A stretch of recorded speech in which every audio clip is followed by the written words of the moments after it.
এদিকে এসো, দেখো কিভাবে আলু ভর্তা মাখছি। দেখো বড়ি, শুকনো লঙ্কা আগেই গুঁড়ো করে ফেলেছি, পেঁয়াজ, তার সাথে অল্প একটু দিয়েছি কাঁচা লঙ্কা, তার সাথে আছে টমেটো, আর হচ্ছে শিম। তো শীতকালে শিম ভর্তা আমি এভাবেই খাই। শিম ভর্তা ভাত দিয়ে খেতে, গরম ভাতে খেতে ভালোই লাগে।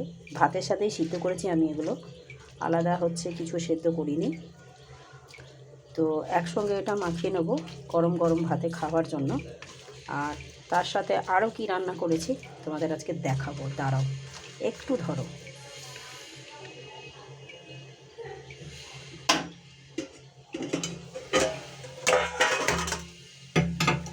দেখো এদিকে আরও কি রান্না করেছি, সেটা হচ্ছে মাছের ঝোল করব ফুলকপি দিয়ে।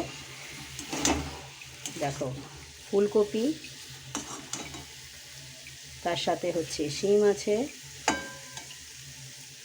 এই যে শিম, তার সঙ্গে টমেটো, তার সাথে আলু এবং ফুলকপির যে ছোটো ছোটো কচি কচি পাতাগুলো হয় সেগুলোও আমি দিয়ে দিয়েছি মাছের ঝোলের মধ্যে।